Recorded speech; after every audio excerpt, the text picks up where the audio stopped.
গত পরশু আমার মা ফোন করে বলল আমাদের বাড়িতে আসবে। তা শুনে আমি খুব খুশি হয়ে অনেক কিছু রান্নাবাড়া করব ভাবলাম। তারপরে হঠাৎ মা বলে উঠল, না না কিছু রান্নাবাড়া করিস না, আমার কিন্তু একাদশী, আমি কিন্তু ওসব কিছুই খাবো না। তো যাই হোক, মা তখন বলল সুজি দিয়ে একটা খাবার বানাবো, সেটাই খাবো। তো আমি বললাম মার আসতে এত দেরি হচ্ছে, তাহলে আমিই বানাতে বসি। তো মা বানাতে বানাতে দেখি মা চলে এসছে।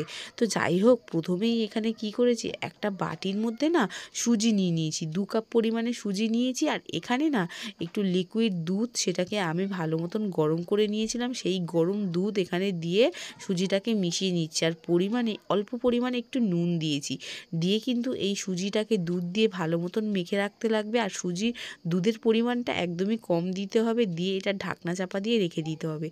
এবার এদিকে একটা ছোট মিক্সিং জারের মধ্যে 6-7টা মতন কাজু বাদাম নিয়েছি, তার সাথে কাঠবাদাম নিয়েছি, আর অল্প পরিমাণের কিশমিশ নিয়েছি, সাথে একটু পেস্তা বাদামও নিয়েছি। এবার কিন্তু এর মধ্যে দিয়ে দেব, যেহেতু নিরামিষ, মা কিন্তু অন্য কিছু খাবে না, তো এর মধ্যে দিয়ে দিয়েছি 4 টুকরো মতন পনির। এবার কিন্তু এই সমস্ত জিনিস কিন্তু একদম পেস্ট করে নেব, তবে পেস্টটা কিন্তু একদম মিহি মিহি হবে না, একটু গোটা গোটা থাকবে।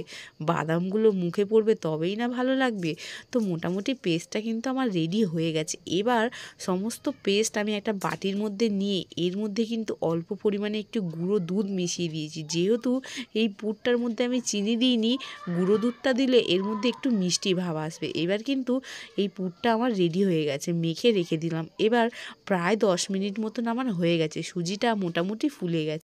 এবার সুজিটাকে কিন্তু হাত দিয়ে ভালো মতন মেখে নেব, ততক্ষণে মা কিন্তু এসে পড়েছে। এবার কিন্তু মা দেখে বলল, তুই তো সুজিটার মধ্যে অনেকটা দুধ দিয়ে ফেলেছিস, এক কাজ কর, এর মধ্যে অল্প একটু ময়দা মিশিয়ে ভালো মতন মেখে নে। এবার কিন্তু ময়দাটা আমি মিশিয়ে ভালো মতন মেখে নিয়েছি। এবার প্রায় ছোট ছোট করে লেচি কেটে, মানে এর ভেতরে কিন্তু একটু গর্ত করে এইরকমভাবে অল্প করে পুর, এর ভেতরে বাদাম আর পনিরের যেই পুরটা বানিয়েছিলাম সেটা কিন্তু এর ভেতরে দিয়ে এইভাবে কিন্তু চেপটে দেবো।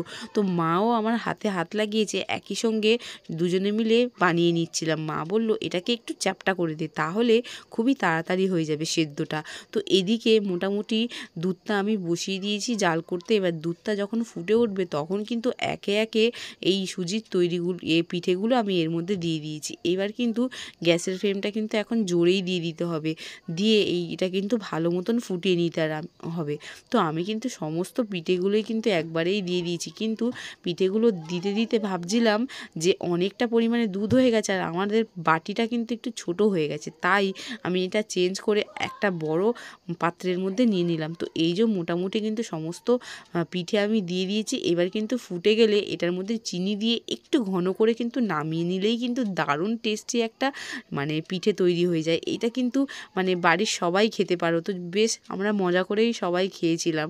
তো যাই হোক, তারপরে তো তাড়াহুড়ো করে আর তোমাদেরকে কেটে দেখানো হয়নি পিঠেটা।